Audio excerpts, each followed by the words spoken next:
Salut les cornets, moi c'est Justine. Et moi c'est Christine. Et vous écoutez Crime glacé.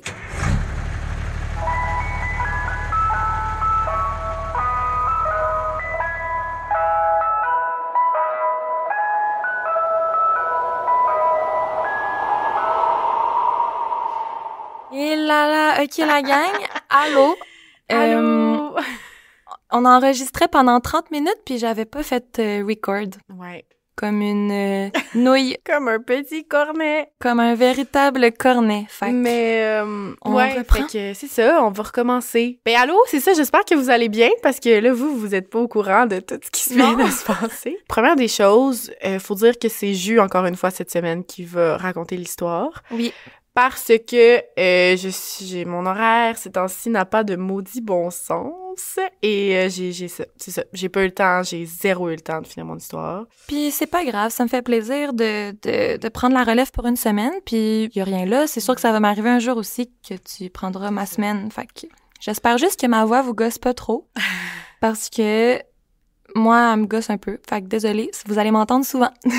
J'espère que vous allez me pardonner. Clairement, les gens trouvent pas que ta voix gosse. En tout cas, je suis sûre que non. Parce que moi, tout le monde me dit que ta voix a fait full ASMR pour s'endormir le soir. Mais c'est ça qui arrive. Fait que vous allez entendre la voix de Jus 3 semaines de suite. Oui. Et puis moi, de mon côté, je suis full excitée d'entendre des histoires pareilles. C'est sûr que je manque de temps, mais j'ai plus le temps de venir enregistrer un podcast quand même que d'écrire une histoire. Ouais, parce que ça prend... c'est quand même long préparer un épisode, ben là. Oui, c'est sûr. Puis tu sais, au final, on fait ça pour avoir du fun, puis parce qu'on aime ça, fait que je veux pas non plus me mettre à écrire en panique parce que j'ai pas eu le temps, puis finalement, c'est pas si bon que ça, puis j'ai pas eu de fun, là, fait que... Ah non, faut pas que ça devienne un poids puis un stress, là. Non, c'est ça. Mais je suis sûre que les petits cornets vont comprendre. Ben oui, j'espère que vous allez me pardonner. On avait un petit shout-out à faire, oui. Me semble, là, ouais. On l'a fait tantôt, mais là, ça a pas marché. Je vais le redire. Ça doit tellement faire bizarre parce que vous devez être juste comme, ils sont bien wack. Ils sont bien de ses nerfs, mais nous, c'est parce qu'on répète ce qu'on a dit. Ouais, en tout cas, c'est vraiment bizarre. On s'excuse. Puis tu sais, même pour l'histoire, je vais pas faire à semblant que je l'entends pour la première fois. J'ai quand même entendu le début. T'as quand même pas été trop spoilé. Non, c'est ça. Non, on n'était pas rendu assez loin. Fait que j'étais encore bien excitée de savoir la suite. Là. Moi, c'est agace. Là. Je suis comme, j'étais rendue là. En tout cas. Mais oui, fait que notre petit courrier est classé. Oui. Donc, on a Maude de Saint-Jérôme qui veut qu'on salue son chum François-Xavier parce que c'est lui qui lui a montré notre podcast, puis maintenant, c'est comme rendu leur petite routine qui, en revenant de la job, chacun de leur bord, ils nous écoutent, puis en arrivant chez eux le soir, ils débriefent, puis ils parlent de notre épisode, puis de ce qu'ils en ont pensé, puis c'est dans leur petite routine, puis je trouve ça trop cute. Oui, c'est trop cute. Merci beaucoup. Allô à toi, François-Xavier et ta blonde Maude, on vous adore, vous êtes trop chou. Puis d'ailleurs, on t'a donné un surnom tantôt dans l'autre épisode. Ah oui, c'est vrai. On va t'appeler FX. Oui. Fait que je sais pas s'il y a du monde dans ton entourage. C'est probablement ton surnom, mais oui. Sinon, c'est ça maintenant. Ben merci et shout-out à toi. Shout-out à toi, FX. Vous êtes trop cute de mettre ça dans votre petite routine. Oui, puis merci à Maude de nous avoir écrit. Puis n'hésitez pas si vous voulez aussi qu'on fasse un petit shout-out, ça nous fait plaisir. Oui. Alors, est-ce qu'on commence avec la saveur du jour? Oui, puis tu la sais, mais je vais quand même la redire. Parce que les gens ne la savent pas encore. Oui. Mais il fallait que ça nous arrive une fois d'oublier de faire record. Tu sais, c'est comme un classique, on dirait. Mais je pense que c'est une leçon à apprendre. Ouais. Parce que là, depuis le début, on est tout le temps stressé à chaque fois qu'on pèse sur le bouton. On est comme, est-ce que ça enregistre? On fait des tests. Puis là, on s'est comme... On était trop à l'aise. Peut-être. Je pense qu'on était trop à l'aise. Mm-hmm. Puis en plus, c'est bizarre qu'on ait été trop à l'aise parce que c'est la première fois aujourd'hui qu'on a 2 micros. C'est vrai! C'est genre vraiment spécial, là. Genre, on est vraiment plus loin que d'habitude. Tu sais, habituellement, on était genre les deux, la face de l'autre. On se regardait dans le blanc des yeux parce qu'on avait un micro entre nous deux, fait qu'on était super proches. Ouais. On s'est mis plus loin pour... Ben, c'est peut-être ça, en fait. C'est qu'on a trop concentré sur genre mon micro à moi qui est nouveau, puis on était comme, est-ce que j'enregistre? Puis là, on a trop pris pour acquis le tien. Ça a tout fucké. Ouais. Mais c'est pas grave. Ben bon, le son devrait être encore meilleur depuis qu'on a chacun notre micro. On est encore en dessous de notre cabane, mais on a 2 micros. Fait qu'on a un petit upgrade. Ça s'en vient, là. On va devenir des vraies podcasteuses. Ma saveur du jour, c'est une crème glacée à la barbe à papa. Mm-hmm. Parce que j'ai jamais goûté, mais j'ai l'impression que c'est une saveur qui fit avec le cirque. Puis que si tu vas dans un cirque ou une fête foraine, ce serait le genre de saveur qui serait concept. Mais tellement. Ça fit vraiment, là. J'ai des images dans la tête. Ouais. Puis ben, mon épisode que vous allez entendre bientôt, ça se passe dans ce milieu-là, dans cet environnement-là. Puis aussi, c'est barbe à papa parce que ce cas-là, c'est une suggestion de mon papa. Oui!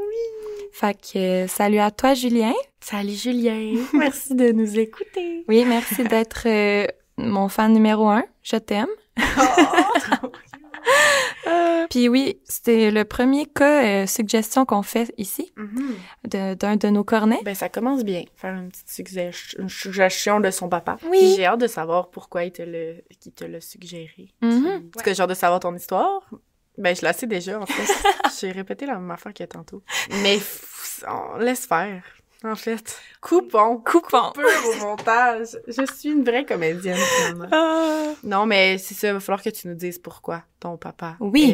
Il t'a suggéré cette histoire-là. Il m'a suggéré ça parce que lui, il a écouté avec ma mère puis moi la série avec plusieurs saisons de American Horror Story. Puis, ben, la saison 4, elle s'appelle Freak Show. Puis je sais pas si quelques-uns d'entre vous, chers cornets, a écouté cette saison-là. C'est une série vraiment cool, d'ailleurs. Ça se passe dans un cirque ambulant Freak Show. Puis mon histoire est hautement inspiré la saison. Mais je l'avais pas écouté du tout. Tu sais, j'ai écouté la saison 1, genre, mais là, j'ai vraiment le goût de la réécouter. Je sais pas si c'est où qu'on peut l'écouter ça fait encore, peur. Là, ça fait longtemps. Mais... Je pense que c'est sur Disney+. OK. Ah oui, ça me dit de quoi? Oui, ça me dit de quoi? Je sais pas s'il y a toutes les saisons, mais je sais qu'il y en a quelques-unes sur Disney+. En tout cas, parce que là, maintenant que je sais ça parle de quoi, ça m'intéresse vraiment. Là, genre, ouais, puis c'est vraiment bien fait, puis t'es vraiment plongé dans l'univers. Puis pour ceux qui ont écouté la saison, vous allez avoir des images parce que c'est vraiment ça. Mon cas d'aujourd'hui, là, c'est vraiment plongé là-dedans. Puis il y a aussi le film Nightmare Alley de Guillermo del Toro qui est sorti il y a quelques années. Si vous l'avez vu, il y a quelques éléments du film qui ont été inspirés de mon cas.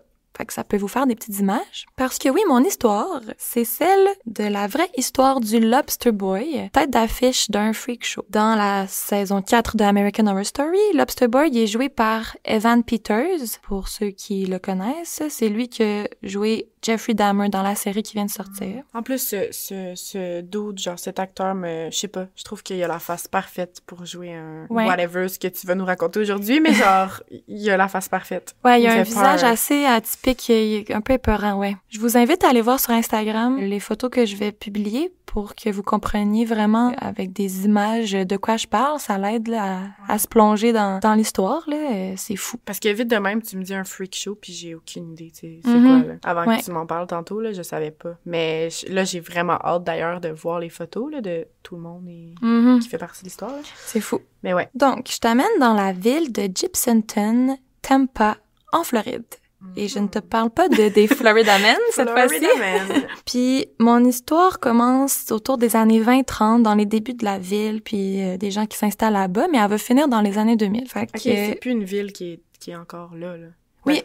Oui? Oui. Okay, elle existe encore, la ville. Genre, Ouais, mais mon histoire prend fin. Dans les années 2000. Gibsonton, c'est une ville fréquentée par des performeurs de cirque, des carnavals ambulants qui se promènent de ville en ville puis qui s'installent durant l'été pour faire des shows. Puis ça existe depuis vraiment longtemps. Puis cette ville-là est surtout fréquentée par ces performeurs-là pendant la saison morte, pendant l'hiver, ou quand sont à la retraite. Puis c'est pas n'importe quel artiste du cirque qui habite là, c'est surtout ceux des freak shows. Puis ça, c'est des cirques qui mettent de l'avant des gens avec des anomalies physiques ou des traits hors du commun. Ouais.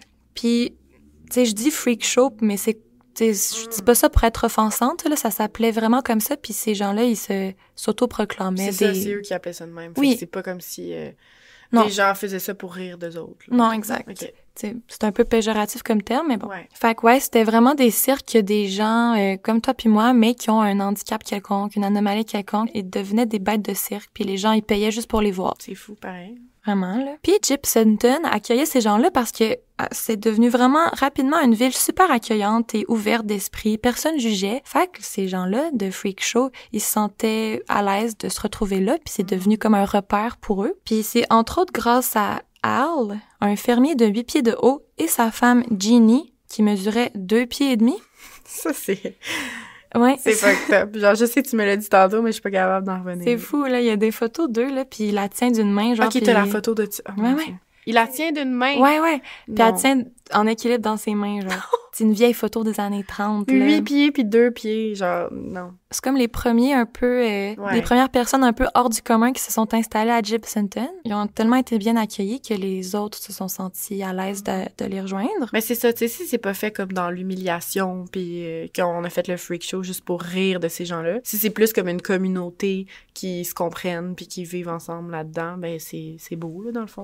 C'est correct, là. Je pense que la communauté, entre eux, c'est beau, mais les clients, je pense qu'ils se moquaient quand même d'eux, tu sais. Ils les traitaient comme des bêtes de foire, tu sais, pas comme des humains, tu sais. Je comprends. Mais eux, entre eux, c'était une communauté. Ouais, puis ils aimaient ça, faire ça, mettons, la majorité des gens, tu sais-tu? Je crois que oui, puis aussi, c'est qu'il y avait peut-être pas tant d'autres opportunités d'emploi adéquates pour eux, fait qu'ils se retrouvaient là-dedans.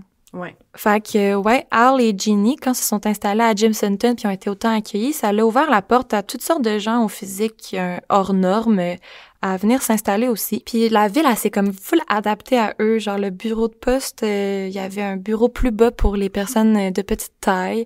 T'avais le droit d'avoir des éléphants puis des girafes dans ta cour. Tu sais, c'était vraiment honnêtement, j'aurais aimé un autre ça, monde. Aller marcher, là. Genre, je sais pas, je serais curieuse. Ben, ça existe encore. C'est moins intense qu'avant, mais il y a encore, tu sais, des voyantes, des gypsies, là. OK. Il y en a encore. J'étais intriguée. Parmi les résidents de Gibsonton à travers les années, pour nommer quelques exemples, il y avait Emmett Bojana, qui était connu comme le Alligator Man. Il y avait une condition de peau qui la rendait vraiment, vraiment sèche, toute écailleuse, disons. Fait qu'il ressemblait à un alligator. Puis il habitait là avec sa femme Priscilla, qui elle était appelée, c'est triste là, mais était appelée la Monkey Girl, parce que ben, on peut le deviner un peu, là, mais elle était poilue vraiment de la tête aux pieds. Puis elle, son show, freak show, c'est qu'elle performait avec un singe qui lui ressemblait, puis il était comme habillé pareil, puis c'était juste ça, le spectacle. C'était de regarder comme une femme poilue, là. C'est tellement triste. Ouais. Mais je me demande, genre, les gens qui vont voir ça, genre, ils sont-tu tordus? Genre, c'est-tu du monde qui veulent juste comme... qui ont aucune, genre, self-esteem, puis ils veulent juste se remonter en allant voir des gens? Je sais pas. Aucune idée. C'est tellement bizarre. Ouais, c'est vraiment bizarre. J'essaie d'imaginer c'est quoi le public pour ça. Mais dans le temps, le monde était whack, là. Genre, le monde allait voir des pendaisons en public, là, tu sais. Je veux dire, le monde a toujours été bizarre. Il y a du monde autant whack, là. Comme nous qui aiment se faire du true crime. Ouais, nous, c'est peut-être à plus petite échelle, mais je pense que l'humain a toujours une fascination pour l'étrange, pour le différent. Ouais. Mais je l'avais pas dit dans notre prise 1, mais Emmett et Priscilla, ils se sont rencontrés dans un freak show, puis sont tombés amoureux, mais les propriétaires du cirque qui ont refusé qu'ils se marient parce qu'ils disaient que ça allait les déconcentrer. Fait qu'ils ont juste fui le cirque pour aller se marier, puis ils sont allés vivre à Gibsonton après. C'est quand même vraiment cute. Oui, l'alligator et le singe. Ouais, c'est fou. Mais c'est spécial. Mais je trouve ça cool que les gens différents, ils se rassemblent puis ils se matchent entre eux. Ça crée genre quelque chose, genre des relations, des couples puis tout, ouais. Puis ça va comme au-delà du physique, ça doit être une connexion plus intérieure. Ouais. En tout cas, je trouve ça beau. C'est vrai. Fait que là, je vais te parler de la famille Styles. Et non, ce n'est pas la famille de Harry Styles. C'est la famille qui est surnommée la Lobster Family. Puis le personnage principal de mon histoire, c'est Lobster Boy, qui est appelé Grady Franklin Styles Jr. Puis là, il y a plein de monde qui s'appelle Grady dans cette famille-là. Ils trippent sur le nom Grady. Fouille-moi pourquoi, bizarre. Parce que c'est pas magnifique comme nom, là. Ils veulent pas se compliquer la vie. C'est juste comme Grady Junior.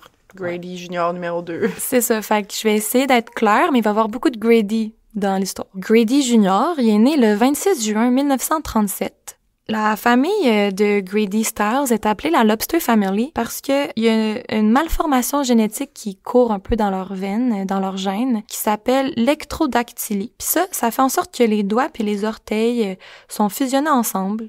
Puis ça peut des fois ressembler à des sortes de pinces. D'où le nom de Lobster Family, Lobster homard. Ouais. C'est comme l'index puis le pouce collés ensemble, l'annulaire puis le auriculaire collés ensemble aussi, puis pas de majeur. Fait que ça fait vraiment des pinces.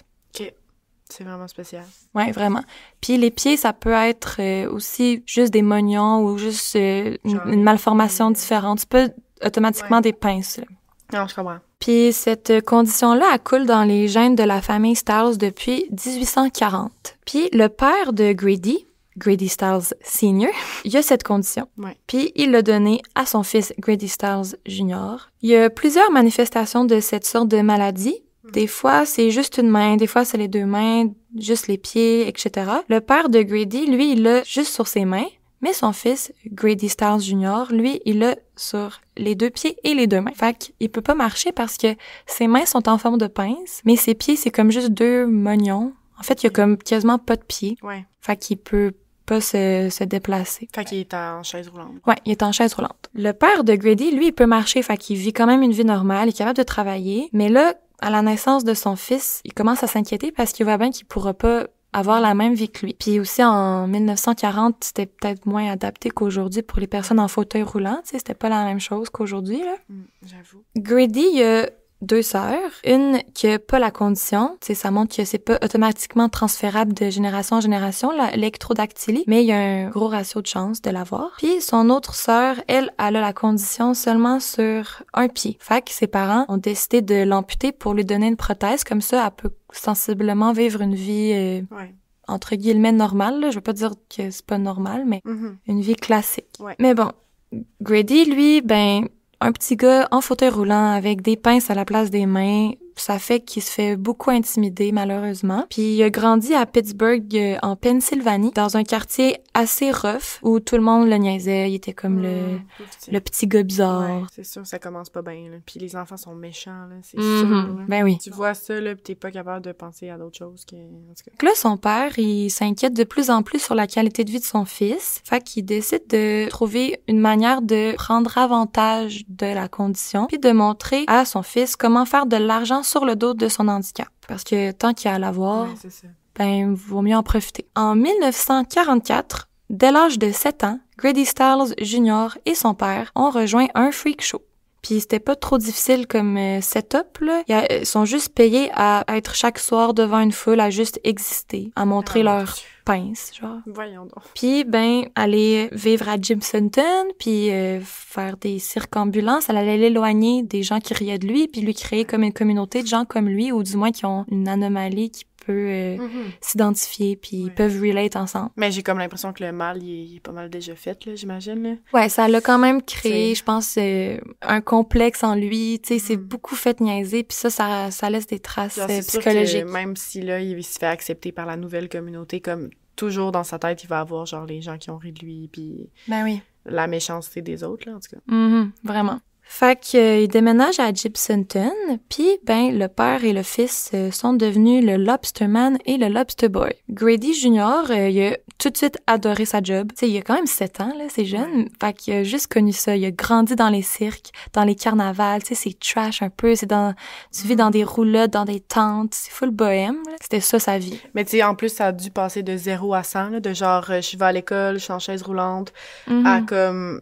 Je suis dans une foule de gens qui me regardent, puis qui me sourient, puis qui m'applaudissent, puis qui m'aiment, puis tout le monde m'aime, puis en tout cas... Ben oui, parce qu'il est devenu... Genre, du jour au lendemain, il est devenu une célébrité, là. Ouais, c'était la tête d'affiche du freak show. C'était sa face, en gros, c'était l'attraction principale, le Lobster Boy. Parce qu'il était comme un petit garçon un peu joufflu, puis il lui mettait un petit uniforme genre old school, puis bref, tout le monde tripait dessus. Ah, mon Dieu. Même les filles tripaient dessus quand il a commencé à devenir ado et tout, il attirait l'œil des filles, étrangement. Lui-même, il était surpris de ça, mais il faisait de l'œil aux filles. Tant mieux pour lui, ça a dû lui donner un peu de confiance en lui, là.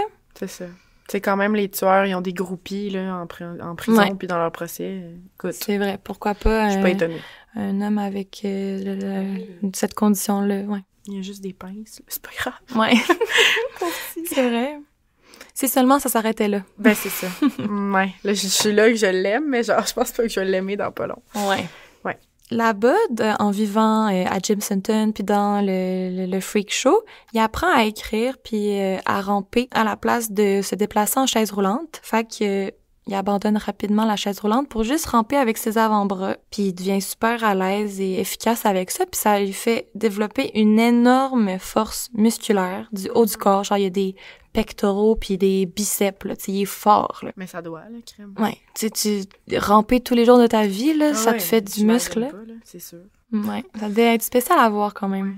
quelqu'un juste ramper partout où il va, là, ouais. Les autres performeurs lui ont aussi montré comment jouer au basketball ou autres sports, puis même à tirer du gun. OK. Weird. Ouais, mais il vit sa best life, il tripe sa vie, il est aimé de tout le monde. Ouais. Il adore ça. Un jour, Mary Teresa, une jeune adolescente de 17 ans, rejoint le cirque le freak show, en fait, après avoir fugué de son beau-père abusif. Puis, ça l'arrivait souvent que le freak show, il accueillait toutes sortes de monde, il pose pas trop de questions, il trouve des jobs à des vagabonds, des voyous, des fugueurs. Fait qu'elle est rapidement engagée en tant que vendeuse de billets. Elle a pas tout de suite un show à elle, les Ticket Girl qu'on appelle. Puis, en travaillant au cirque, elle commence à triper sur Grady. Mm-hmm. Puis au début, il est comme pas trop intéressé, c'est genre une autre groupie parmi tant d'autres. Mais, de fil en aiguille, il commence à lui aussi tomber amoureux. Fait que là, les deux sortent ensemble, puis tu sais, c'est cute, là. Ils vivent dans le cirque, ils voyagent ensemble dans les villes et tout. Puis Grady, il aide Mary Teresa à grimper les échelons dans l'industrie du cirque. OK. Elle est passée de Ticket Girl à l'assistante d'un magicien pour un spectacle, puis finalement d'avoir son propre show où elle est l'Electrified Girl, donc la femme électrifiée. OK. Puis ceux qui ont vu le film Nightmare Alley, là, que je parlais tantôt, il y en a une Electrified Girl, fait que ça peut vous faire des images, là. Ce spectacle-là consiste à attacher Mary Teresa sur une chaise électrique puis de l'électrocuter. Parce que je suis comme pauvre petite. Puis, c'était surtout comme des flamèches puis des éclairs externes, fait que, tu sais, ça l'exagérait. Ouais.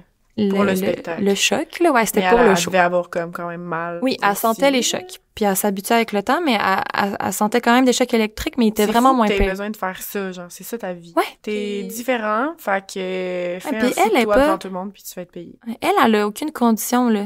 Ah, OK, en plus. Elle a rien. Ah. C'est juste qu'elle a fui son foyer violent. C'est tout. OK. Je suis vraiment curieuse de voir les photos. Ouais, c'est fou. Mais sur Instagram, on peut juste en poster 10, mais vous irez voir, là, il y a trop de photos à publier, là, c'est fou. En 1958, Grady et Mary Teresa finissent par se marier. Mais, comme trop souvent dans nos histoires, le mariage, c'est comme le début de la dégringolade du couple. Parce que là, Grady va tomber dans l'alcool. Il devient un alcoolique sévère, puis il a toujours été un homme un peu en colère, avec le sang chaud, avec un gros caractère parce qu'il s'est comme forgé une carapace avec le temps en étant intimidé autant quand il était jeune, tu sais, on en parlait tantôt. Mais là, avec l'alcool, ça fait juste exacerber le tout, puis il devient extrêmement violent et violent envers Mary Teresa, malheureusement. Tu sais, il est vraiment fort du haut du corps, comme je disais. Fait que quand il la frappe, c'est vraiment intense. Avec ses mains en forme de pince, là, il y a comme plus de superficie pour frapper, fait que ça fait vraiment plus mal qu'un coup de poing normal, puis il peut littéralement comme l'étrangler entre ses pinces, là. C'est vraiment trash, là. What the hell? Tu sais, c'était pas... c'est tellement fucké. C'est pas beau, là. Mais la pauvre Mary Teresa, elle veut pas abandonner son couple. Elle se rappelle du jeune Lobster Boy en qui elle est tombée amoureuse. Fait qu'elle reste dans la relation, puis éventuellement, ils vont avoir un premier enfant ensemble. Une petite fille qui va malheureusement perdre la vie d'une pneumonie vraiment pas longtemps après la naissance. Tout de suite après, ils ont un garçon qui, lui aussi, est décédé de la même manière. C'est vraiment triste, là. Oui. Parce que le mode de vie bohème de cirque ambulant, c'était vraiment pas adapté pour les nouveau-nés. Il fait froid, t'habites dans des tentes, c'est sale. Tu sais, il y a de l'alcool, tu manges pas super bien. C'est vraiment pas adéquat pour des jeunes enfants. Mais ils ont finalement eu une première fille qui a survécu à ce mode de vie-là. Elle s'appelle Donna. Puis elle a pas l'électrodactylie. Et peu de temps après, ils ont une autre fille qui s'appelle Cathy. Puis elle a l'électrodactylie, comme son père, autant sur ses mains que ses pieds. Mm-hmm. Tout le monde dit que c'était évident que Grady, il méprisait Donna parce qu'elle était pas comme lui, puis il favorisait Cathy parce qu'elle avait l'électrodactylie. C'est vraiment chien. Revirement de la médaille. Ouais, tu sais, il rejette quelqu'un de normal, entre guillemets, tandis que lui, il a vécu l'inverse quand il était jeune. Genre, il s'est fait rejeter toute sa vie parce qu'il était différent, puis là, il va comme rejeter sa fille parce qu'elle est différente de lui. Ouais, c'est ta fille, il me semble, tu peux juste être content pour elle. Oui, t'es genre, OK... Toi, tu vas avoir comme une vie peut-être différente de la mienne. Oui. Puis c'est bien correct aussi, tu sais. En tout cas, c'est vraiment pas nice, là. Fait que chaque fois que Grady boit, il devient violent. Puis maintenant, autant sur sa femme que ses deux filles. Mais à cause qu'il y a du favoritisme pour Cathy, il va aussi surtout se défouler sur Donna, tristement. Ça l'a pris 15 ans à Mary Teresa avant de finalement divorcer Grady. Pauvre petite. Elle est partie, tu sais, une journée, elle en avait assez. Elle est partie avec ses 2 filles qui étaient quand même jeunes, puis elle demande le divorce. Mary Teresa, elle avait pas beaucoup d'éducation, tu sais, elle a comme grandi dans ce milieu-là et tout. Fait qu'elle était un peu mal informée sur toutes les procédures judiciaires qu'un divorce consiste. Fait que quand il a été temps de décider qui allait avoir la garde des enfants, elle s'est pas pointée en cours. Oh non. Je pense qu'elle avait mal non. compris ou je sais Ben pas oui. trop, c'est triste là, mais Mary. fait qu'automatiquement, c'est Grady qui a eu la garde parce que lui s'est Oh pointé. my god, ça n'a pas de bon sens. C'est pas de sa faute Fait qu'elle, là, elle a mais... perdu la garde, elle a pu ses Ouais. enfants. Fait que là, automatiquement, ils lui ont littéralement arraché ses 2 filles pour qu'ils aillent retourner vivre avec leur père dans les cirques, les Elle freak a shows. pas pu être capable de prouver que, genre, elle et ses 2 filles se faisaient battre, là. Genre, voyons. C'est cave. C'est juste parce qu'elle était pas là. Non, t'étais Ouais. pas là. Genre, pose-toi des questions pourquoi elle était pas là, là. Peut-être que, je sais pas, là. En tout cas. C'est des fois, le système de justice, il est comme pas adapté pour tout le monde, je veux dire. Non, of course. Cette règle-là est chienne parce que c'est pas tout le monde qui peut se permettre ou qui comprend toutes les nuances. L'accès à l'information est pas disponible pour tout le monde, tu sais. Fait que je trouve que des fois, il devrait avoir des mesures différentes pour les autres, en tout cas. Mais là, Mary a fini par rencontrer un autre homme d'un freak show qui s'appelle Harry Newman, puis elle se remarie avec lui. Harry Newman, il est connu pour être le plus petit homme du monde. Oh, oh. Je sais pas exactement il mesurait combien, mais sûrement comme Jeannie, C'est ça, la 2 madame pieds. du début, là, 2 sûrement pieds. 2-3 pieds de haut. Puis lui, il se faisait appeler Blockhead, c'était ça son nom de freak show, parce que pendant son spectacle, il se clouait des clous dans le nez. Je sais pas, ça m'écoeure un peu, là. What the hell? C'était ça son show. Ok. Sûrement qu'il y avait une tricks, là, je peux pas croire qu'il se clouait littéralement. Je me parce qu'à un demande moment si donné- c'est comme ça leur était assigné ou si c'est lui qui a eu cette idée-là, genre, de Ouais. se clouer des clous dans le nez. Je sais pas. Comment tu découvres que t'es Ouais, capable? comment tu fais comme, je pense que je vais faire ça, moi. Ça va être ça, mon truc. Donc, Mary Teresa elle a un enfant avec Harry Newman, qu'ils ont nommé Harry Newman Jr. Originalité, là-bas, là. Ouais, tout le monde a le même nom que leur père. C'est comme ça dans le milieu du cirque, ça a de l'air. Mais malheureusement, le couple va pas durer longtemps, puis ils divorcent peu de temps après la naissance de Harry. Puis Mary a décidé de rester vivre à Gibsonton. Pendant ce temps-là, Grady, lui aussi, il trouve l'amour à nouveau. Il se remarie avec une femme qui s'appelle Barbara, puis ils ont un fils ensemble qu'ils vont nommer Grady Styles the Third. C'est sûr. Je comprends pas. C'était sûr. Je sais pas, mais il y a beaucoup ça aux États-Unis. Ouais, j'avoue que c'est quand même plus populaire qu'ici. Ouais. Mais bon, leur fils, Grady Styles III, il a lui aussi l'électrodactylie, puis de la même manière que son père, fait que les 2 mains, les 2 pieds, fait qu'il se déplace en chaise roulante. Puis là, ben, Grady, ça il fait ding ding ding dans sa tête. Il voit, il y a 2 enfants avec l'électrodactylie, il se dit, on peut devenir la Lobster Family. Quand ils sont très jeunes, il embarque ses enfants dans le freak show avec lui, puis ils deviennent la tête d'affiche encore plus qu'avant. Marketing, là, genre, tout pour ça, là. Vraiment. Fait que c'est Cathy et Grady the Third qui vont avec lui, puis même que en dehors des shows, ils sont obligés de porter des gants. Leur père leur force à mettre des gants en public pour pas que les gens voient leurs mains en forme de pince, parce que c'est réservé pour les shows, faut payer pour voir ça. T'sais. C'est tellement fucké. Genre, il profite vraiment de ses enfants, là. Ben oui. Il s'est rendu ça, tu sais, il gagne sa vie avec ça, là. Fait que pourquoi pas, comme, ajouter 2 autres joueurs pour me faire encore plus de cash. Puis surtout pour Donna, là, que genre, clairement, elle est en mison, là, en ce moment. Puis oui, je sais chill, pas. genre, qu'est-ce qu'elle fait? C'est pas vrai. Petite, là. Ouais, vraiment. Elle est tellement rejetée, en ce cas. Puis tu sais, même si son père était gentil, tu dois quand même pas te sentir autant aimé, ou tu sais, tu sens que t'es différent du reste de ta famille. Le reste de ta famille, ils ont un show ensemble, il s'appelle la Lobster Family, puis t'es pas dedans. C'est sûr que tu te sens rejeté, Ben là. oui, of course, là. Il habite encore sur le cirque, là, à ce moment-là. Ouais. Tu sais, elle doit juste être genre, Elle les suit partout. qu'est-ce que ouais. je fais ici, genre? Puis c'est vers le début de sa trentaine que Grady va finalement prendre sa retraite. Ses enfants sont maintenant des ados, puis eux, ils vont continuer à performer au freak show. Ils continuent à être la Lobster Family à 2. Puis lui, il les suit pareil dans les cirques, mais il performe plus. C'est autour de cette période aussi que Donna, elle décide qu'il en a assez de toute la violence puis le rejet. Fait qu'elle fugue de la maison à l'âge de 15 ans. Bravo. Ouais. Elle est plus capable, là. Puis je la comprends. C'est jeune quand même, fuguer à 15 Ben ans, oui, là. c'est ça. My God. Puis là, en fait, ce qui l'a motivée à fuguer pour de bon, c'est qu'elle a rencontré un jeune garçon de 18 ans. Elle était sûre que son père allait jamais approuver sa relation avec lui, fait qu'elle s'est enfuie avec le charmant jeune homme. Ce garçon-là, il est jamais nommé dans toutes les sources que j'ai trouvées. Fait que je vais l'appeler le chum ou le fiancé ou le boy à Donna. Parfait. Parce que, ouais, j'ai dit fiancé parce que 2 ans plus tard, quand Donna a 17 ans, elle décide de se marier avec le jeune garçon. Puis il y en a qui disent que c'est parce qu'elle est tombée enceinte, puis dans ce temps-là, un enfant hors mariage, c'était mal vu. Mais bref, à cause qu'elle est mineure, elle a pas le choix d'avoir l'accord de son tuteur légal pour se marier. Fait qu'elle doit avoir l'approbation de Grady. Elle a réussi à prendre contact.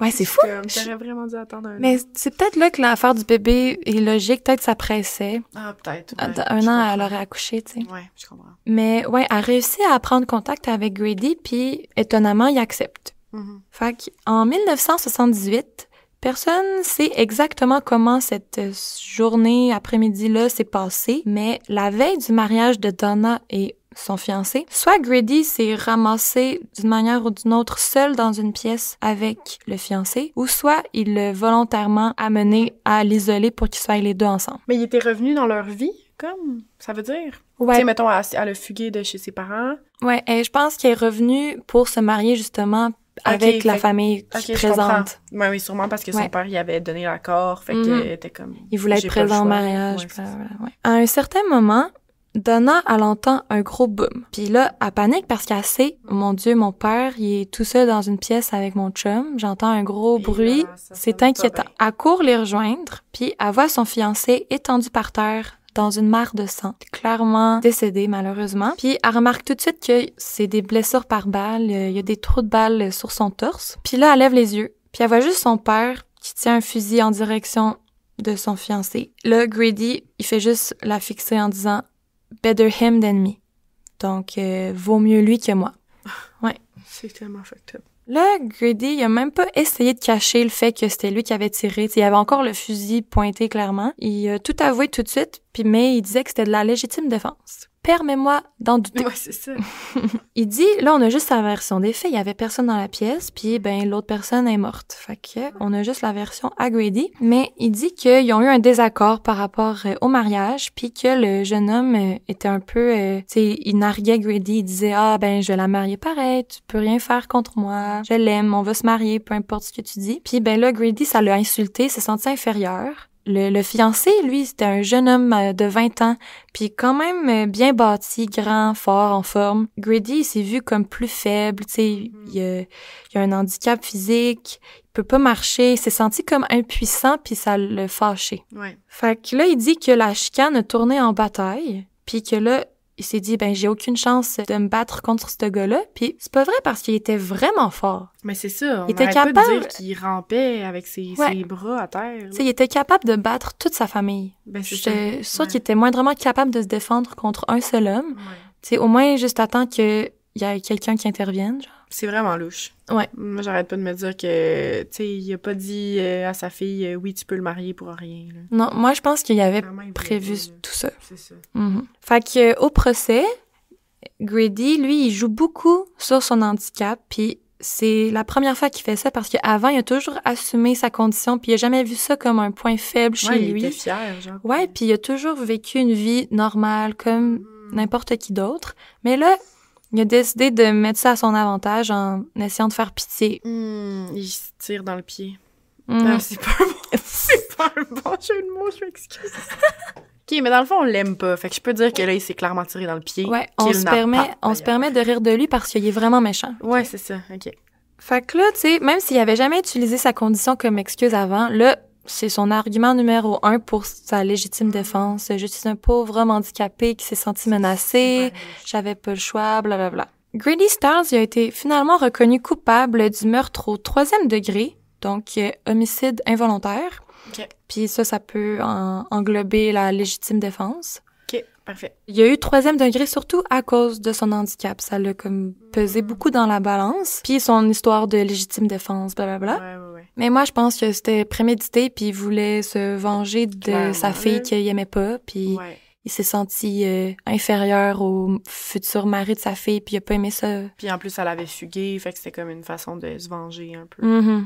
Ouais. Clairement, en disant genre oui au mariage, il avait pas dans l'idée que c'était une bonne nouvelle pour lui. Mais pourtant, malgré la sentence de Grady de meurtre au 3e degré, il a jamais passé un seul jour en prison. Tu me niaises. What? Parce il a été que... reconnu coupable, mais il a pas été en prison. Ouais, parce que à cause de son handicap, puis il y a aussi une santé fragile, là, il y a genre des problèmes aux poumons puis au foie. La prison trouvait que c'était trop compliqué de s'occuper de lui, puis il était comme pas adapté à sa condition. Fait qu'il a purgé sa sentence en house arrest. C'est comme à la maison. À la maison. Ouais, fait que c'était... Finalement, il a juste eu 15 ans de probation. C'est juste genre C'est pendant rien. 15... Dans le fond, c'est ça, tu vis ta vie, puis pendant 15 ans, si tu fais quelque chose... Ouais, c'est comme tu là, brises c'est ta grave, probation. mais En il a quand parole... même tué quelqu'un, là. Ouais. Voyons, on crée... Mais à cause qu'il est en chaise roulante, C'est ça. puis il a un problème au poumon, on va... Mais genre être en chaise roulante puis avoir tous ces problèmes-là, ça y a comme pas empêché de tuer quelqu'un, là. Fait Non. que genre le laisser en liberté, ça va pas y empêcher de tuer quelqu'un d'autre. Non, c'est vraiment fâchant. Il a littéralement tué quelqu'un, puis il y a aucune conséquence. Avoir un casier judiciaire, ça affectait en rien sa Ben vie, non, là. Surtout s'il reste à Gibsonville, Ouais. je sais pas trop. Gibsonton. Gibsonton, puis qu'il reste là-bas, là, ça va Ouais. rien affecter du tout, là. Il va continuer à faire ce qu'il fait, puis... Mhm. Ça l'a rendu encore plus cocky, plus fier. Mhm. Tu sais, il se sent maintenant invincible. Il se dit, je peux faire n'importe quoi, la prison peut pas me garder. Fait qu'il est, God. il est comme au-dessus Mais de la loi. c'est là. sûr, là, clairement, là. Ouais, c'est Peu vraiment importe cave. qu'est-ce qu'il fait, s'il est pas adapté pour une prison puis que sa seule Ouais. sentence, ça va être de rester chez lui. Il Fait peut qu'il se faire dit, n'importe ouais, quoi. il se dit, j'aurais aucune conséquence. Ben oui. Fait que là, les années passent, puis sa femme Barbara finit par le divorcer lui aussi. Puis là, Grady il essaye de se partir son propre freak show, mais ça marche pas. Fait qu'il retourne vivre à Gibsonton. Puis là, je sais pas si on se rappelle, son ex-femme Mary Teresa, elle, Ouais. elle vit à Gibsonton. Fait que là, quand lui il retourne, il retombe en amour avec Mary Teresa. Marissa, elle a pas revu ses enfants, là, elle, depuis tout ce temps-là, ça veut dire... Non, Mary Teresa, ouais, Mary non. Teresa, excuse, je suis pas capable de parler. Ben, ils ont peut-être... Ça veut Je dire que- Je pense qu'ils avaient gardé contact, mais ils se voyaient pas parce qu'eux ils étaient toujours sur la route à faire des shows et tout. Fait que sûrement que ça joue quand même dans la balance de Mary Teresa de revenir avec lui Mhm. parce que ça implique qu'elle va revoir ses enfants. Puis... Exactement. Puis aussi, dans son house arrest là, à Grady, il avait arrêté de boire. OK. Fait que là, quand Mary Teresa l'a revu, elle a comme revu le gars en qui elle était tombée amoureuse au début, puis il avait l'air de s'être repris en main, un homme nouveau. Ouais. Mais malheureusement, c'était juste des apparences. Oh non. Elle pensait que les choses allaient être différentes cette fois-ci, mais la même chose s'est répétée. Ils se remarient en 1989, puis peu de temps après, les choses sont devenues pires que jamais. Grady bat sa femme, ses enfants, puis même ses petits-enfants maintenant. Parce que là, Cathy, ouais, puis le temps Donna, de passer. puis Grady Junior, tu sais, eux, ils commencent aussi à avoir leur propre vie, puis Grady, il est juste complètement fou, là. Ah, mon Dieu. Puis il a recommencé à boire, moi, j'imagine. Mhm. Tout. Ok. Ouais. Là, petit trigger warning, il y a quand même de la violence intense pour ceux qui veulent skipper un petit 30 secondes ici. Il dit à sa famille, j'ai déjà tué quelqu'un, je peux leur faire n'importe quand. Tu sais, il menace, il y a vraiment un règne de terreur, là. Une nuit, c'est particulièrement violent, là. Les coups sont vraiment extrêmes contre Mary Teresa. Il la bat vraiment gravement. Puis là, leur fille Cathy, qui est rendue comme dans la vingtaine, elle s'interpose entre eux pour protéger sa mère. Mais Cathy est enceinte de 7 mois. Oh non. Mais même à ça, elle veut protéger sa mère, tu sais, elle pense Ben pas à oui, ça, ben non. c'est un réflexe, elle est comme lâche ma mère. Puis là, Grady s'est dit bon ben, je vais frapper Cathy à la place. Puis il l'a tellement battu que le trauma a déclenché l'accouchement. Ben voyons donc. Mais heureusement, autant Cathy que le bébé s'en ont sorti. Sérieux? Ouais. Puis elle a accouché à ce moment-là, genre Mhm. 2 mois prématuré. Comme... Ouais, 2 mois prématurés parce qu'il l'a battu. Oh mon Dieu. Mais au moins, ils ont survécu, là. Mais J'avais peur de ce que c'est... t'allais dire. My God. Ouais, mais c'est vraiment intense. Ben oui, là. Là, on arrive en novembre 92. Tu sais, les années passent, là, Ouais, tu sais. ouais. Ça a commencé en 44. Puis ils font encore des freak shows à ce moment-là? Ou... Non, là, sont à Gibsonton, puis c'est les enfants atteints d'électrodactylie. Eux, ils font des freak shows, mais eux sont à la retraite. OK. Donc oui, en novembre 92, il y a une chose qui est arrivée qui a comme fait rendre compte à Mary Teresa que tout ça doit arrêter immédiatement, elle n'en peut plus. Ce qui est arrivé, c'est que une nuit, Mary est au lit, puis est à veille de s'endormir. Mais là, la porte de sa chambre ouvre, puis c'est Grady en train de ramper, parce que oui, dans la maison, il se déplace en rampant, Oh là. mon Dieu, j'ai peur. Tu sais, puis il est comme dans la cinquantaine, là. tu sais, Ça un- fait très film d'horreur. Oui, vraiment. Là, il rampe jusqu'au lit. Il grimpe sur le lit. Il se place par-dessus elle. Puis tu sais, c'est un gros monsieur lourd, là. Il fait juste lui mettre un couteau en dessous de la gorge. Puis il lui murmure « Un jour, je vais te tuer ». Là, Mary Teresa est figée. Elle sait pas quoi faire. Elle a fucking peur, là. Puis les deux, ils font juste se fixer dans le noir, en silence. Puis Grady fait juste quitter la chambre après. Oh my god, elle doit tellement se sentir... Genre, j'imagine son feeling intérieur de comme pourquoi je suis revenue dans cette situation-là quand je m'en étais sortie pendant aussi longtemps, tu sais. Ouais. Puis tu sais, Mary, elle sait très bien que Grady, il pense pour vrai, là. C'était pas juste des paroles en l'air, là. Non, puis il a déjà tué quelqu'un en plus. Ben oui. Puis il y a eu aucune conséquence, fait que... Ouais, c'est ça. Il y a rien qui l'empêche de recommencer. On sait pas pourquoi c'est cet incident précis-là qui a fait réaliser à Mary, mais en tout cas, cette soirée-là, Mary, elle s'est dit « Je vais mourir si je fais rien ». Dans la semaine qui suit, Mary, elle parle de ses inquiétudes à son fils Harry Newman, là, le fils qu'elle a eu avec l'autre, le plus petit homme du monde. Là. Dans certaines sources, il est appelé Glenn, mais moi, je l'appelais Harry. Elle se confie à lui, puis elle dit à quel point elle a peur de Grady, blablabla. Puis là, Harry, il pense avoir une solution. Le 30 novembre 92, tôt le matin, la police est appelée à la maison mobile des Styles après que des membres de la famille aient signalé quelque chose au 911. Fait que là, la police arrive. Dès qu'il ouvre la porte de la maison mobile, il tombe sur le corps d'un homme couvert de sang, clairement assassiné. C'est Grady Styles, 55 ans. What? OK.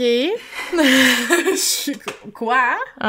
Il est assis sur sa chaise roulante, en sous-vêtements, devant la télé, avec 3 blessures par balle à la tête. La scène montre que Grady s'attendait clairement pas à ça. Il a été comme pris sur le vif. Il était genre en train d'écouter la télé, puis bang. La première hypothèse, c'est vol à domicile, qui aurait mal tourné. Mais rien n'a été volé, puis il y a même de l'argent qui traînait à la vue qui est encore là. Fait que c'est clairement pas un vol. Puis là, la police commence à remarquer que la famille Styles est aucunement triste par la mort de Grady.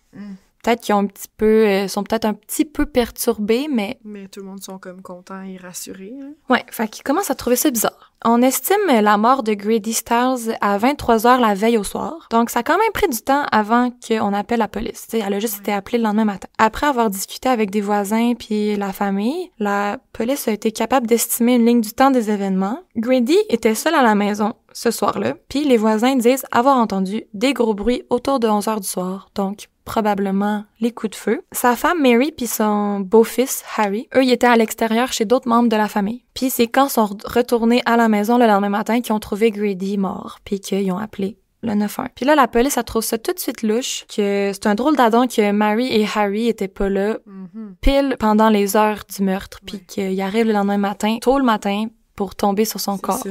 Ouais, c'est louche, j'avoue. Puis aussi qu'ils ont l'air aucunement tristes. Fait que là, Mary et son fils Harry sont interrogés. Harry est demandé de passer un test du polygraphe, puis il échoue. Ça, le polygraphe, c'est le détecteur de mensonges, là. Fait que là, la police pense que Harry cache quelque chose. Là, il pousse encore plus, il l'interroge encore plus, puis Harry finit par craquer. Il dit aux enquêteurs que sa mère s'est confiée à lui en disant qu'elle avait peur que son mari abusif finisse par la tuer, puis qu'il s'est dit que la seule manière de sauver sa mère, c'était de tuer son beau-père Grady. Mais là, personne voulait être la personne qui tire sur la gâchette. Personne voulait être le meurtrier. Surtout pas Harry. Fait qu'il a décidé d'engager quelqu'un pour le faire à sa place. C'est un autre performeur de cirque qui habite aussi à Gibsonton. Il s'appelle Chris Wyant. Il a seulement 17 ans. Puis c'était comme un ado qui avait aussi fugué, un petit voyou qui avait déjà, qui était un peu connu de la police, il avait déjà fait des petits crimes mineurs avant. Mary et Harry, ils ont amassé ensemble 1500$. Puis ils ont approché Chris avec cette offre. Puis il a accepté. 1500$, tu dis? Ouais. Okay. Pour 1500$, Chris y a accepté. Ils ont concocté un petit plan ensemble. Le 29 novembre, Chris il est allé à la maison mobile des Styles, puis il a tapé sur la fenêtre. Puis ça, c'était leur signal pour dire « je suis là », puis là, Mary puis Harry allaient sortir de la maison. Fait que là, ils ont inventé une excuse, puis sont sortis. Peu de temps après, Chris s'est infiltré dans la maison, puis directement, il a shooté 3 balles dans la tête de Grady Styles. Si rapide. Là, la police va interroger Chris, puis lui, il avoue immédiatement. Ah ouais? Ouais, il a pas essayé de trouver des excuses ou de camoufler, il a dit « ouais, c'est vrai ». Fait que Chris, il reçoit une sentence de 27 ans de prison pour le meurtre au 2e degré de Grady Styles, quand même. Hey, c'est fou, hein? L'autre aussi a fait le même meurtre, là, techniquement. Il a rien eu, juste parce qu'il est... Ouais, c'est frustrant. Vraiment. Puis pour Mary Teresa, là, des fois je dis Mary, mais... Ouais. On comprend. Elle a vraiment poussé la cause de la légitime défense. T'sais, elle a dit que c'était une femme battue qui craignait pour sa vie, puis qu'elle sentait que le seul moyen pour elle de sauver sa peau, c'était de tuer son mari en premier. Mais le problème, c'est que au exact moment du meurtre, elle était pas en danger de mort, Mary. Tu sais, Ouais, il c'est écoutait ça. la télé en bobette. Mais tu sais, c'est ça, il aurait fallu attendre que genre elle passe à un cheveu de mourir pour Ouais. qu'elle utilise la légitime défense. Mais Peut-être qu'elle c'est... serait morte rendue là. elle aurait Exact, pas c'est été trop, capable. c'est trop risqué, tu sais. Genre, il y a rien à faire.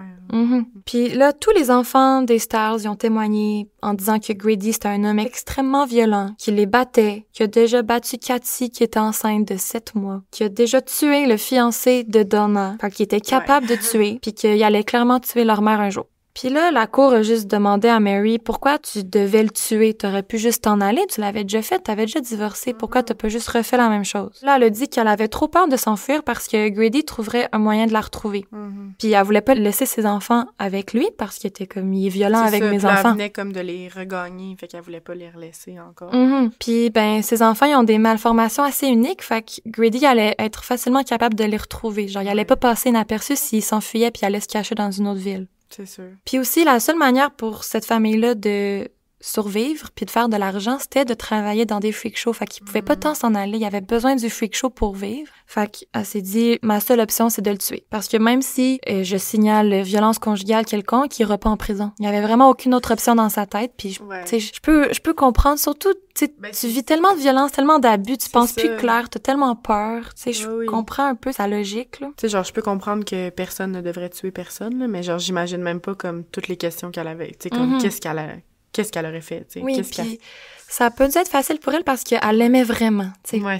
Pour tourner avec lui, pour être restée autant longtemps avec lui la première fois aussi, tu sais, ça a pas dû être... Avoir des enfants aussi, là. Elle a eu 3 enfants avec lui, quand même. Oui. Fait que finalement, Mary Teresa a été reconnue coupable d'homicide involontaire, puis elle a eu une sentence de 12 ans de prison. Oh my God. Ouais, quand même. Ouais. Tu sais, elle est allée en appel, mais ça l'a pas marché. Puis elle a commencé à purger sa sentence en février 97. En même temps, tu sais, genre, elle devait quand même être vraiment bien. Genre, même si elle est en prison, là... C'est un poids de moins sur ses épaules, c'est ça, là. Tu sais, elle est en prison, elle est consciente que ce qu'elle a fait, c'est pas bien, tu sais, j'imagine, puis elle doit, comme, purger sa peine, mais c'est pas comme si cette femme-là, elle allait recommencer. Puis ça, c'est vraiment fou, là, mais son fils Harry, lui, il a comme été vu comme le mastermind de toute l'affaire. C'est comme lui qui a eu l'idée, c'est lui qui a trouvé la personne pour tuer, puis c'est lui qui a participé à trouver l'argent pour payer le tueur. Fait qu'il y a eu la prison à vie. Pour meurtre au premier degré. Tu sais, il voulait protéger sa mère, tu sais, genre, je comprends qu'il y a pas eu la bonne solution, là, puis il faut pas tuer. Non, mais c'est tellement triste. Je trouve ça triste qu'il y a eu la prison à vie. Je comprends pas comment tu peux pas prouver ça avant que ça arrive, genre, je comprends pas comment tu peux. Mais je pense que c'était des personnes aussi marginalisées que la police allait pas les prendre au sérieux, puis tout, tu sais. Puis Harry est mort en prison en 2014. Oh non. Ouais. Est-ce que sa mère, est-ce que Mary Teresa, elle a pu sortir, elle? Oui. Elle est sortie en 2000, elle, de prison. Puis Chris, lui, il est sorti en 2009. Mary, elle est retournée vivre à Gibsonton, mais étrangement, elle a vraiment été mal accueillie parce que elle est vue comme celle qui a tué Lobster Boy, le chouchou. La légende. Ouais. Les gens là-bas sont pas trop au courant de toute l'histoire, ils savent juste qu'elle l'a tué. Grady Stars il a été enterré avec pratiquement personne à ses funérailles. Personne voulait transporter son cercueil comme la tradition veut, là. Fait qu'il y a personne qui voulait le transporter. Fait que c'était vraiment des funérailles dignes de la personne qu'il était. Ouais, c'est ça. Puis Grady Stiles III, le 3e, là, dira de son père « Merci de m'avoir montré qui je ne devais pas être et peut-être que tu peux apprécier ce que je suis devenue grâce à cela. Tu étais un salaud alcoolique, mais tu étais mon père. » Je pense qu'il lui en veut beaucoup, mais il y a quand même des émotions complexes. Oui, c'est ça. Fait que c'est comme ça que ça se termine. L'histoire vraie du Lobster Boy, le vrai Lobster Boy. Je vous invite encore une fois à aller voir des photos. Ben oui. C'est complètement fou. Tout cet univers-là, le monde du freak show, ces personnages atypiques-là, c'est vraiment, ça m'a fasciné, là. Genre, on a pris une baby pause tantôt, puis je suis allée voir une photo de Lobster Boy, là, puis ça fait peur, là. Genre, juste tout aussi l'ambiance, comme des freak shows, comme les couleurs, les c'est photos, comme... des... Je suis sûre que c'est ce que vous vous imaginez. C'est comme dans les films, ça fait vraiment peur. C'est les chapiteaux multicolores, les petites banderoles. Oui, super joyeux, mais un petit peu... Un peu creepy en même temps, parce que c'est un peu trash, là, tu sais, c'est pas les galeries de la capitale, là, tu sais. Ben non. Ben, merci pour l'histoire. Merci à Julian. Oui, de merci. nous avoir partagé, suggéré de faire ce cas. sais, quand là, je parle au-dessus, à toi qui m'écoutes, papa, mais quand tu m'as proposé cette idée-là, je savais pas trop à quel point ça allait faire un long épisode, parce que tu m'avais juste envoyé un article de comme une page, là, sur l'histoire. Mais quand j'ai commencé à fouiller et tout, ça m'a fasciné. Puis aussi, juste toute l'histoire derrière le freak show, les autres personnes, le Alligator Man, la Monkey Girl, en tout cas. Non, c'est ça.